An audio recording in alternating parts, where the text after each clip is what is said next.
Bismillahirrahmanirrahim. Assalamualaikum warahmatullahi wabarakatuh. Salam sejahtera. Terima kasih kepada anda yang menonton kami pada program Bicara Pahang yang disiarkan di laman rasmi Facebook Pahang Media. Dan anda juga boleh mengikuti kami di laman Facebook Wan Rosdi bin Wan Ismail. Pada kali ini kita bersiaran khas bersempena Pilihan Raya Umum ke-15 ataupun PRU15, dan hari ini kita akan membincangkan topik kestabilan negeri asas kemakmuran rakyat, dan bersama saya di studio pada malam ini ialah tokoh yang tidak asing lagi yang sangat disayangi oleh seluruh rakyat Pahang, iaitu Yang Amat Berhormat Menteri Besar Pahang Datuk Seri Haji Wan Rosdi bin Wan Ismail. Assalamualaikum Datuk Seri. Waalaikumsalam. Apa khabar, sihat Datuk Seri? Alhamdulillah sihat. Serina sihat? Sihat alhamdulillah. Terima kasih Datuk Seri. Terima kasih kerana dalam kesibukan Datuk Seri masih lagi sudi meluangkan masa bersama kami di studio pada Terima kasih jemput saya bagi peluang ke udara. Alhamdulillah, terima kasih. Baik Datuk Seri, kita tak nak lengahkan masa lagi, kita teruskan kepada soalan pertama kita. Ya. Baru-baru ini Datuk Seri ada membentangkan Belanjawan 2023, di mana Datuk Seri ada menyatakan bahawa pencapaian kerajaan negeri Pahang dalam tempoh 4 tahun ini cukup luar biasa sekali dan cukup memberangsangkan. Mungkin Datuk Seri boleh kongsikan apakah pencapaian kerajaan negeri Pahang yang luar biasa itu. Silakan Datuk Seri. Yang pertama sekali saya ingin memaklumkan bahawa prestasi kutipan hasil kerajaan negeri meningkat secara konsisten selama 4 tahun. Bermula daripada tahun 2019, hasil kita 847 juta ringgit. Kemudian pada tahun berikutnya kita berjaya mendapat 850 juta ringgit. Dan pada tahun lepas kita berjaya mendapat hasil untuk kerajaan negeri 866 juta ringgit. Dan pada tahun ini yang kita katakan luar biasa kerana kita telah berjaya mendapat melebihi sasaran, iaitu sebanyak 1,037 ringgit. Ini adalah satu pencapaian yang boleh kita berada bersama dengan negeri Johor dan Selangor, kerana kita berjaya mendapat kutipan sebanyak 1 bilion ringgit.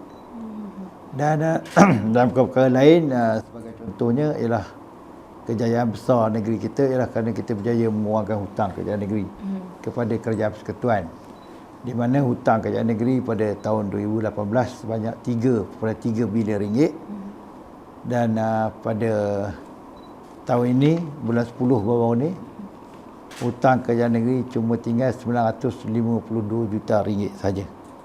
Dan ini adalah satu yang saya rasa pencapaian yang sangat luar biasa, kerana dalam tempoh lebih kurang 55 bulan kerajaan negeri berjaya mengurangkan hutang kerajaan negeri kepada kerajaan persekutuan.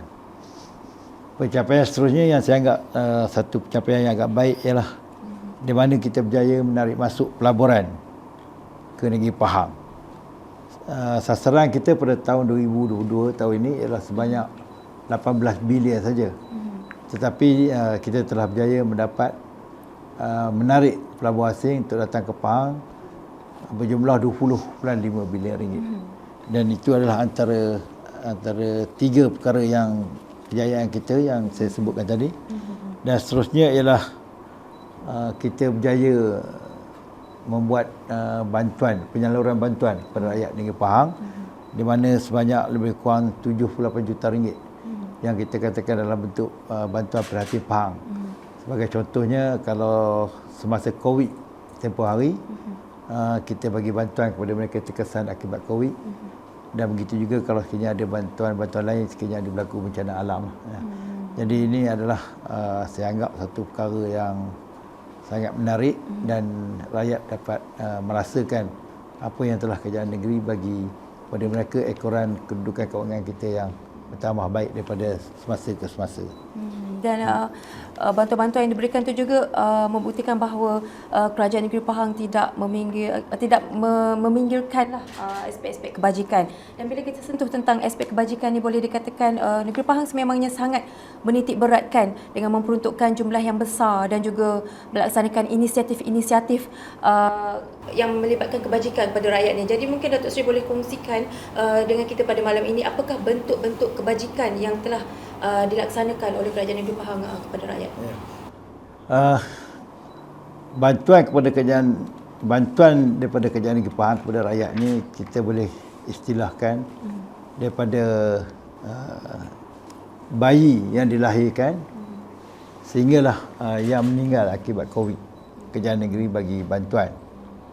Dan bantuan ini adalah secara berterusan dan pada tahun hadapan apa yang telah kita bagi sebelum ini seperti mana yang saya bentangkan dalam belanjawan untuk tahun 2023 di dalam Dewan dan telah pun diluluskan, ada berlaku banyak peningkatan ataupun ada tokok tambah di sana sinilah. Jadi bantuan ini kita boleh katakan antaranya Pahang Pride Kit, Pahang Pride Kasih, Pahang Pride Student, Pahang Pride Athlete. Banyak lagi yang kita buat ya.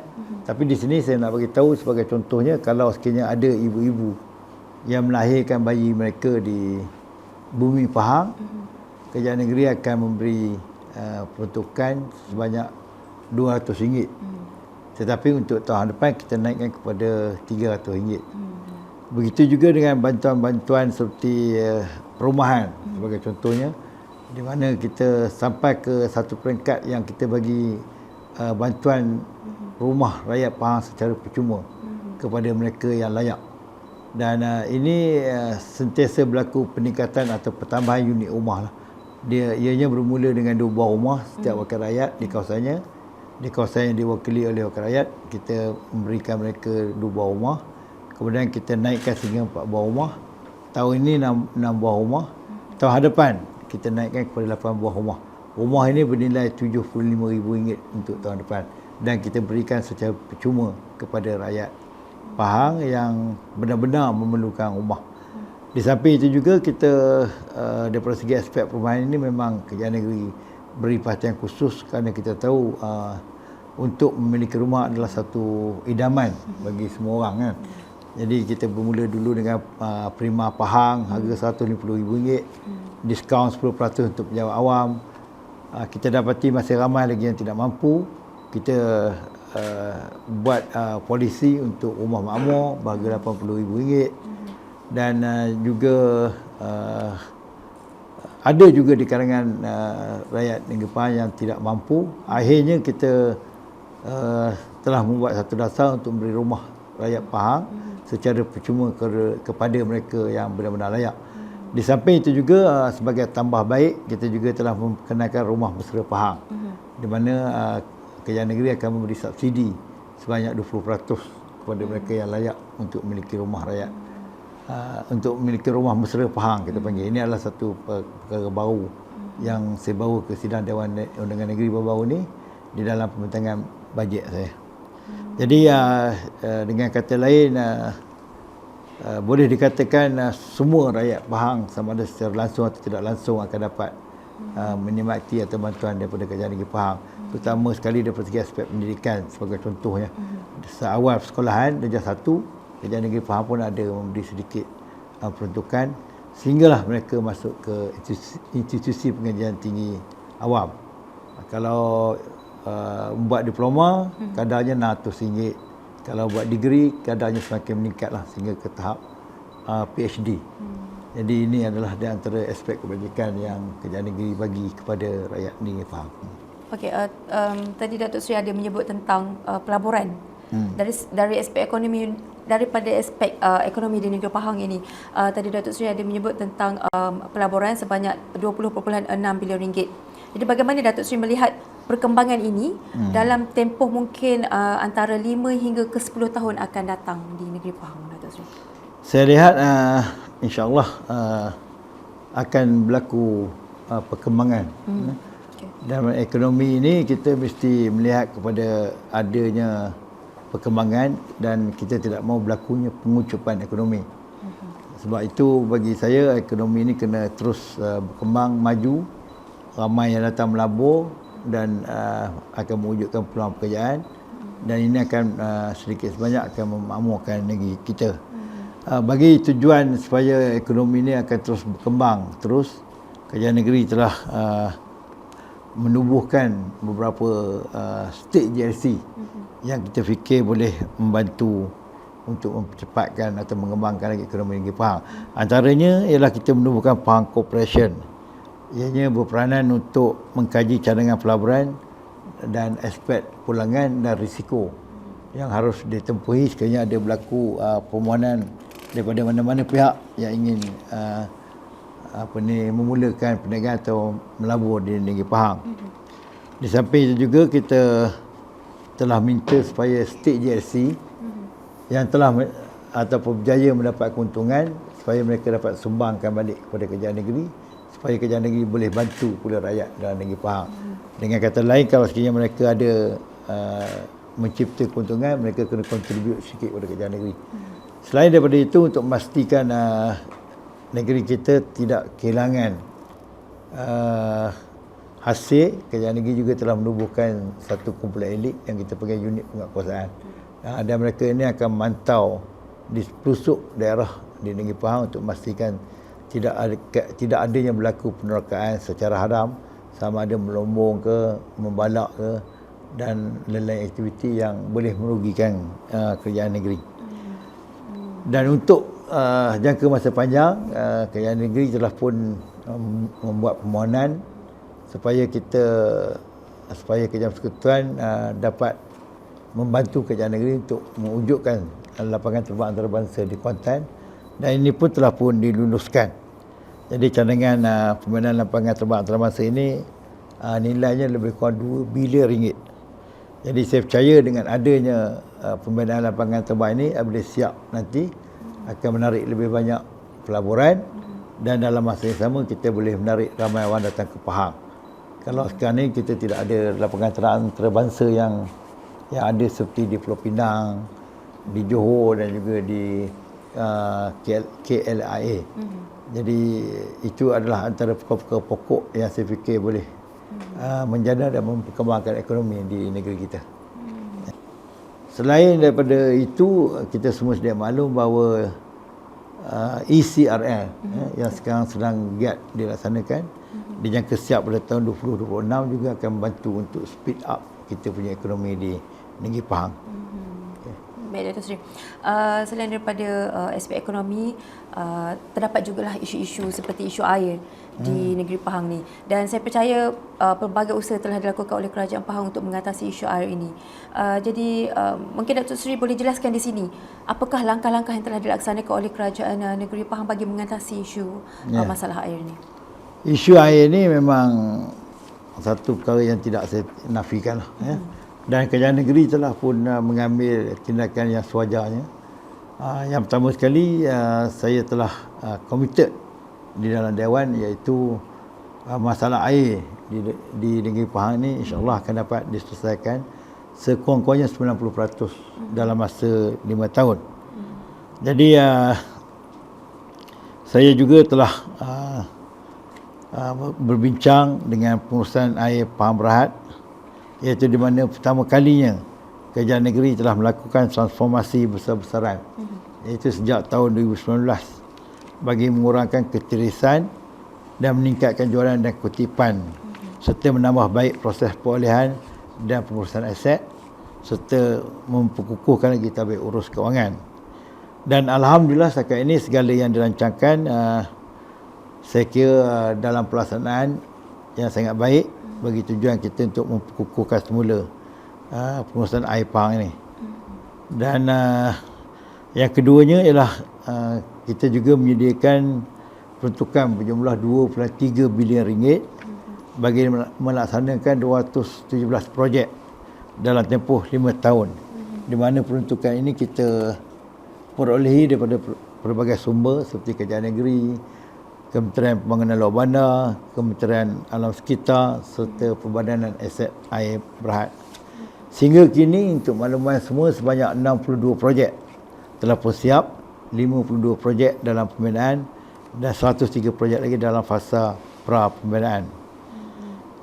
Projek ini melibatkan loji rautan air, penggantian paip asbestos simen sepanjang 250 km, pembinaan off-river storage dan juga projek bagi mengatasi masalah kekurangan air.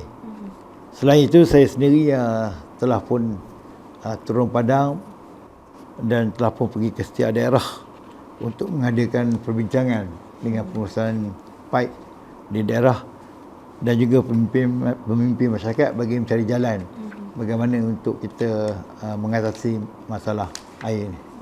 Dan insya-Allah dalam masa 5 tahun 90% isu air ini akan dapat dilaksanakan.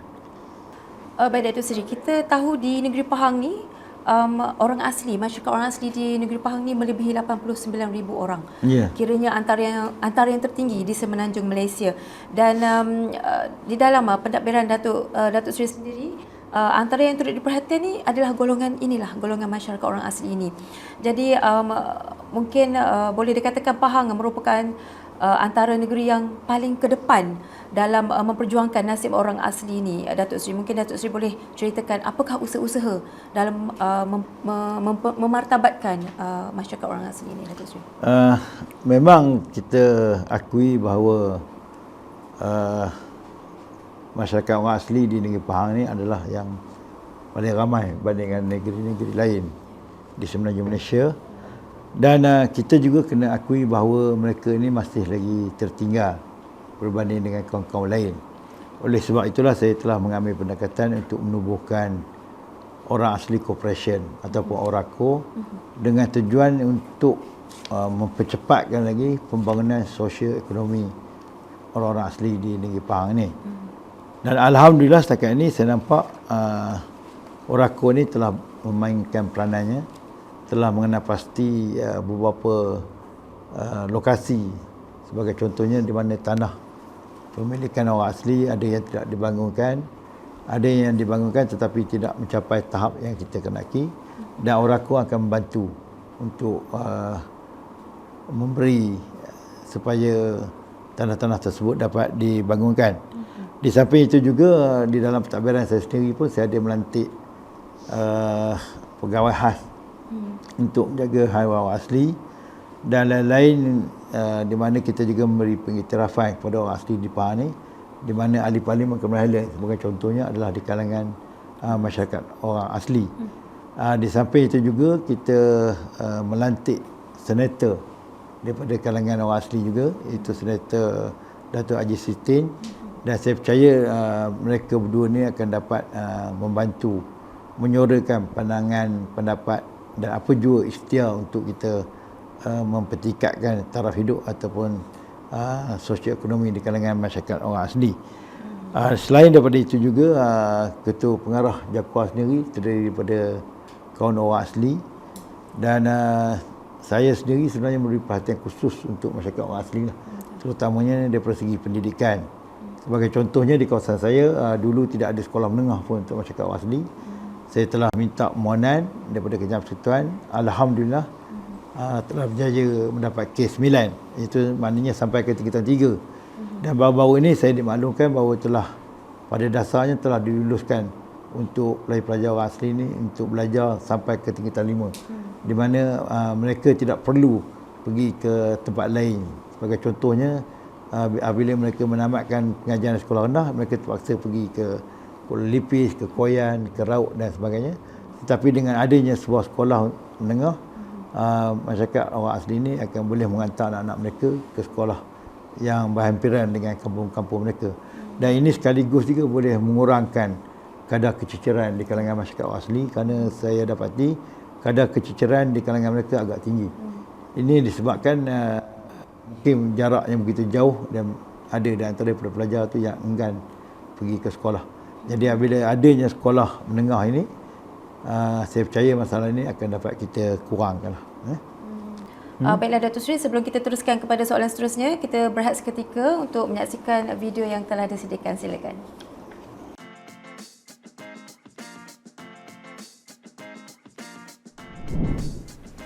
Hai dan Assalamualaikum semua. Tahukah anda Pahang adalah 3 negeri di Malaysia yang berjaya mencapai hasil kutipan negeri melebihi 1 bilion ringgit. Kutipan ini adalah pertama kali dalam sejarah sekaligus meletakkan Pahang duduk sama rendah, berdiri sama tinggi dengan negeri-negeri maju yang lain seperti Johor dan Selangor. Untuk maklumat semua, sehingga 7 Oktober 2022, Pahang memperoleh hasil sebanyak 1.037 bilion ringgit mengatasi sasaran 1.036 bilion ringgit. Yang penting tiada janji, lihat bukti.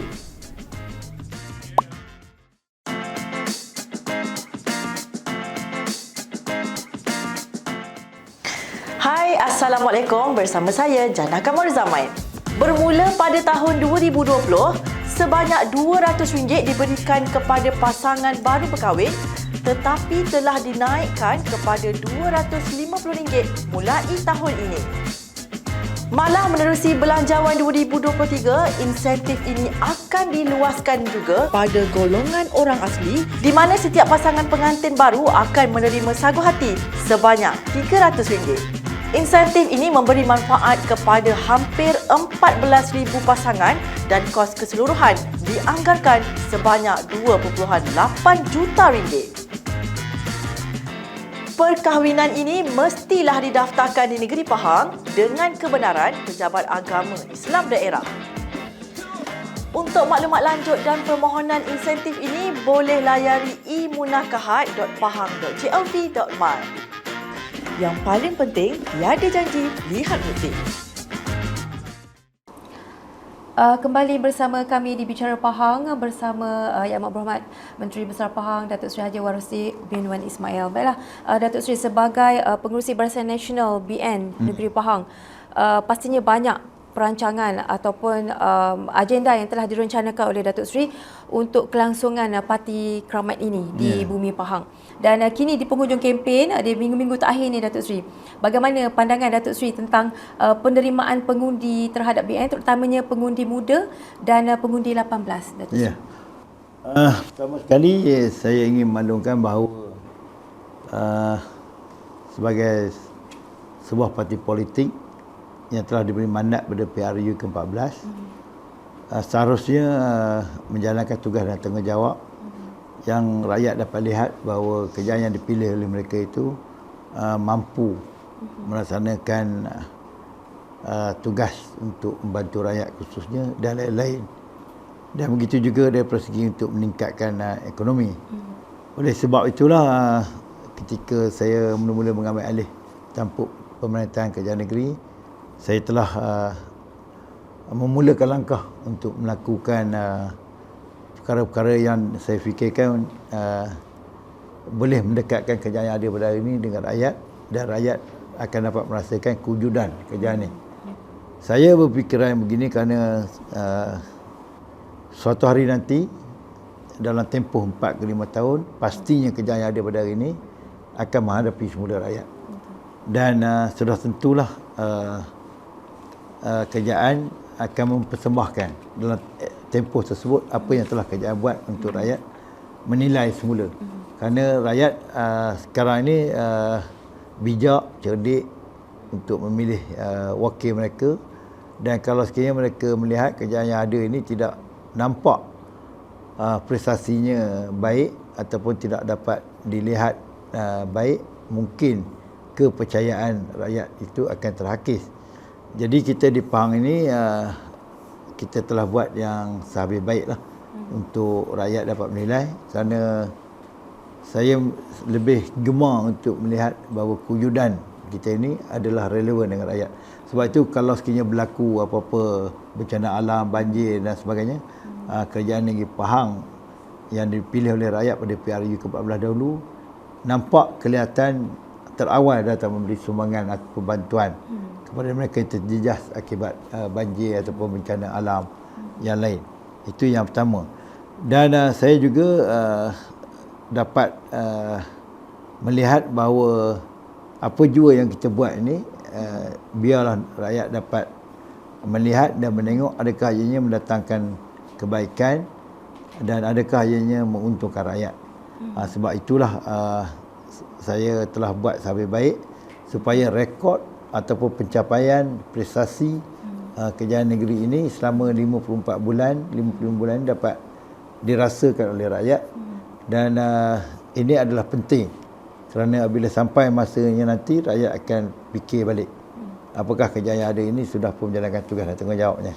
Sebab itulah saya telah cuba sedaya upaya saya bersama dengan rakan-rakan di dalam kepimpinan kerajaan negeri untuk yang pertama sekali kita pastikan bahawa urusan kewangan negeri dapat diurus dengan baik, hasil dapat meningkat, hutang kerajaan negeri daripada 3.3 bilion sekarang cuma tinggal 952 juta.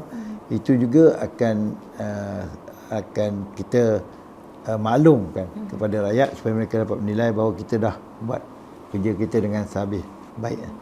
Selain daripada itu ialah aspek-aspek kebajikan. Jadi biar rakyat merasakan kalau sekiranya mereka terkesan akibat sesuatu bencana, nampak yang kerajaan yang ada pada hari ini yang pergi menolong dan membantu mereka supaya mereka tidak tertinggal begitu saja. Itulah antara ini yang saya fikir yang boleh rakyat nilaikan. Itu berkisar tentang pengundi. Dan kita nak sentuh sedikit tentang pembangkang. Di mana Perikatan Nasional dan juga Pakatan Harapan terus mengeluarkan kenyataan bahawa Pahang akan dirampas pada PRU 15 ni. Jadi adakah ini permainan sentimen ataupun BN Pahang langsung tak tergugat dengan perkara sebegini, Datuk Seri? Sebenarnya itu adalah perkara biasa kerana kita akan menghadapi pilihan raya, rakyat akan mengundi dan sudah tentulah ada pihak-pihak tertentu macam saya mempertahankan kerja yang ada. Pihak belah sana mereka adalah pembangkang. Jadi mereka akan buat apa saja, mereka akan mengeluarkan apa-apa kenyataan yang mereka rasa kemungkinan mendapat perhatian rakyat. Tapi kita pula sebagai sebuah kerjaan, kita pun mengeluarkan kenyataan juga. Apa yang telah kita buat dan rakyat boleh menilai. Dan yang lebih pentingnya, kerjaan yang ada pada hari ini bukan saja kita tidak berjanji, malah kita telah pun deliver. Ini kita telah pun membuat kerja-kerja kita untuk kesejahteraan rakyat. Berbanding dengan pihak belah sana, mereka boleh mengeluarkan apa juga kenyataan. Kerana mengeluarkan kenyataan bukan perlu bayar pun. Jadi yang penting bagi mereka supaya rakyat dapat dipengaruhi. Tetapi rakyat boleh menilai sama ada apa yang mereka katakan itu dengan apa yang kerajaan negeri buat ni, dan mereka boleh buat perbandingan. Jadi saya rasa rakyat akan dapat menilai dan mereka tidak akan terkeliru dengan kenyataan-kenyataan yang dikeluarkan oleh pihak mahkamah. Baik, Datuk Seri, sekiranya Barisan Nasional menang pada PRU ke-15 ni, apakah hala tuju baharu yang Datuk Seri nak bawakan? Dia sebenarnya apabila kita diberi mandat, kita mesti buat kerja lebih baik daripada sebelumnya. Maknanya tempoh 2018 hingga 2022 ataupun selepas PRU 14 telah pun tamat. Dan sekiranya rakyat memberi mandat kembali kepada Barisan Nasional, dan saya harap rakyat akan memberi mandat semula. Kerjaan ataupun apa yang kita tubuhkan untuk selepas pilihan raya tersebut, kita tidak boleh maintain status quo. Kita kena buat sesuatu yang lebih baik, ekonominya meningkat, dan boleh dikatakan semualah aktiviti-aktiviti meningkat supaya rakyat dapat melihat pula bahawa kerjaan yang mereka pilih untuk hari ini memang tidak kekal kepada status quo saja, tetapi menambah baik dan mewujudkan beberapa perkara baru yang boleh menguntungkan rakyat. Sebagai contoh lah dalam rancangan bajet saya baru-baru ini, perkara baru ialah rumah masa depan yang saya katakan tadi boleh beri diskaun kepada pembeli. Ini adalah satu perkara baru. Dan yang lain-lain itu kita tambah baik lah. Macam rumah layak Pahang, daripada 6 buah kepada 8 buah. Dan begitu juga bantuan-bantuan yang lain. Sebagai contohnya pengantin baru dapat RM200, tahun depan dapat RM300. Dan mereka yang melahirkan anak di Pahang pun kita bagi juga RM200. Dan tahun depan kita naikkan RM300 ataupun kita kenali dengan Pahang Pride Kit, anak kebanggaan Pahang. Baik, Datuk Seri, yang terakhir kita nak minta Datuk Seri untuk menyatakan hasrat dan juga harapan Datuk Seri kepada pengundi-pengundi yang akan keluar mengundi pada 19 November ini. Kita nak minta Datuk Seri pandang ke kamera dan nyatakan secara terus kepada pengundi-pengundi di luar sana. Harapan dan hasrat saya ialah supaya pengundi-pengundi di negeri Pahang yang ada lebih kurang 1.3 juta ni dapat keluar mengundi pada 19 hari bulan. InsyaAllah sekiranya diberi mandat, kita akan meneruskan ikhtiar kita untuk memajukan lagi negeri Pahang dan Darul Makmur, negeri yang kita kasihi dan yang kita sayangi, Dan saya percaya dengan mandat yang besar, insya-Allah yang akan diberikan oleh rakyat akan mewujudkan kestabilan dan kemakmuran, dan ini akan beri peluang kepada saya dan rakan-rakan saya untuk fokus kepada kebajikan rakyat dan pembangunan di negeri Pahang. Baiklah, itu dia tadi perkongsian hasrat dan juga harapan Datuk Seri kepada pengundi kita di luar sana. Ya. Dan kepada Datuk Seri, kami di Pahang Media ingin mengucapkan selamat maju jaya Terima kasih. kepada Datuk Seri dan juga Barisan Nasional Negeri InsyaAllah. Pahang bagi menghadapi PRU ke-15 yang akan berlangsung pada 19 November ini. Terima kasih banyak Datuk Seri. Sama. Terima kasih jemput saya. Dan kepada anda semua, teruskan bersama Pahang Media di Facebook, Instagram, YouTube, Twitter dan TikTok bagi mendapatkan maklumat dan informasi berkenaan perkembangan di Pahang. Baiklah, teruskan bersama kami. Assalamualaikum.